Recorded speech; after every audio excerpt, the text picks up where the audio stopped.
67. ročník pretekov okolo Slovenska sa ide z východu na západ a začal sa v Košiciach, čo je najčastejšie etapové mesto našich pretekov v posledných rokoch. Konvoj z 26 krajín sveta sa tak mohol opäť kochať katedrálou svätej Alžbety.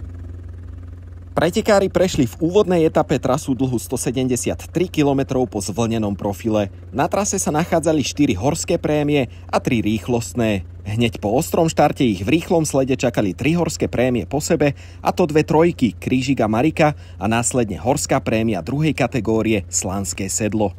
Na Slánske sedlo sa cyklisti vrátili po rýchlostnej prémii v Trebišove, kde boli v ponuke nielen body do bodovacej súťaže, ale aj bonifikačné sekundy. V záverečnej tretine etapy boli ešte 2 rýchlostné prémie v Herľanoch a tiež v Košiciach pri prvom prejazde cez cieľ.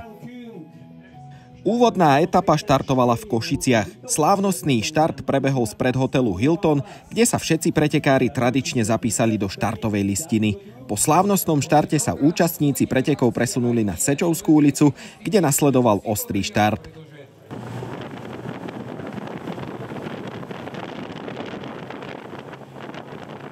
Hneď po odmávaní etapy pretekári začali zdolávať prvú horskú prémiu. Na Krížiku vyhral Milan Vader z Jamba a potom Jan Bárta z Elkovu, no únik ešte neexistoval.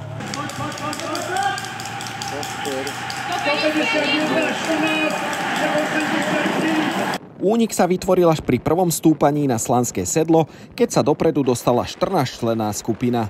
Početnú výhodu v nej mali jazdci najsilnejších tímov, ktorí tam boli po dvoch. Zo Soudalu Quickstep Kasper Asgreen a Rémy Cavagna, z Jumbo Visma Koen Bouwman a Milan Vader, aj s grupami FDŽ Bruno Armirel a Stefan Küng.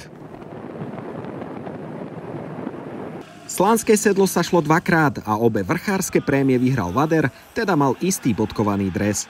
Následne sa únik rozbil na 2 skupiny, vpredu zostali Asgreen a Cavagna, Küng, Vader a ešte dvojica Mulu Haile Michael z Caja Rural a Bart Lemen z Human Powered Health.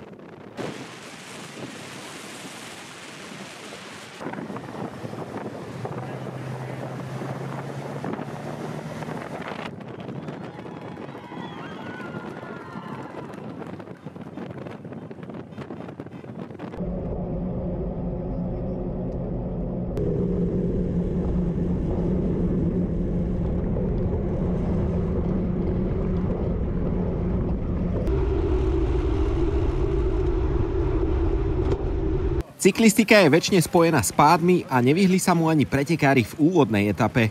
Nastal v pelotóne na rovnej širokej ceste a zaplietlo sa tam množstvo cyklistov, no zväčša z tímov nižších kategórií.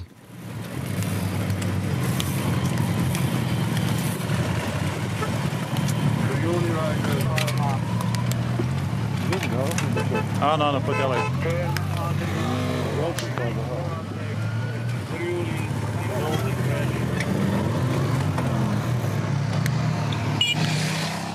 Rozhodujúci moment etapy nastal na 112. kilometri, keď súperom ušiel Rémy Cavagna a vydal sa na solo atak, v ktorom vydržal 60 kilometrov. Postupne si vybudoval až 2 minúty náskoku na päticu prenasledovateľov a pozbieral aj rýchlostné prémie, ktoré mu priniesli body, ale aj ďalšie bonifikačné sekundy k dobru. Po takmer 4 hodinách to bol časovkársky špecialista Rémy Cavagna z Quickstepu, ktorý sa v cieli tešil z triumfu a belgický tím vykročil k 4. celkovému triumfu na našich pretekoch. Hoci do cieľa ostávajú ešte 4 dni a súperi ich budú trápiť. V skupine napokon nastúpil Etiópčan Mulu Haile Michael a prišiel si pre prekvapujúce 2. miesto pred oveľa väčšími hviezdami. O 3. miesto si zvyšná štvorica zašprintovala a úspešný bol Cavagnov kolega Kasper Asgreen. Tam ešte sa snaží zavesiť do haku, ale Kasper Asgreen na posledných 100 metrov je vidieť, že má ešte veľa síl a dá sa povedať, že komfortne si príde pre 3. miesto pri víťazstve svojho tímového kolegu. Rémy Cavagna získal v prvej etape nielen žltý, ale aj zelený dres a zároveň bol vyhlásený za najbojovnejšieho jazdca. Zelený dres teda poniesie druhý v súťaži Asgreen. Aspoň miernu cenu útechy ale dostalo aj Jumbo. Bodkovaný dres bude v druhej etape vlastniť Milan Vader a ešte aj najlepším jazdcom do 23 rokov bol ďalší Jumbák Colby Simons. Ten však prišiel do cieľa až v pozostatku pelotónu, teda o túto súťaž bude veľký vyrovnaný boj. Som tu prvý raz, tak som bol zvedavý a tešil sa, ako to tu bude vyzerať. Vravel som si, že to asi bude na 5 špurtov s našim superšprinterom Timom Merlierom, ale stavili sme dnes na únik a podarilo sa nám tam byť s Kasperom. Nespolupracovalo sa ideálne, tak sme si povedali, že skúsime zaútočiť. Ja som išiel a Kasper ma kryl zozadu.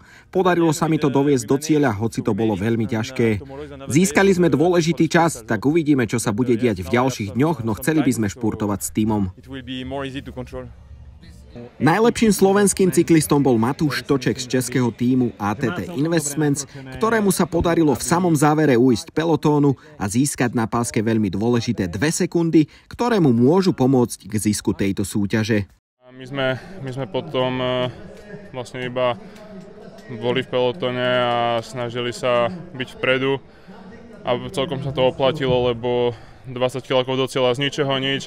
Sme išli fakt proste úplne v pohode a to napadli do toho kopca cez bufet.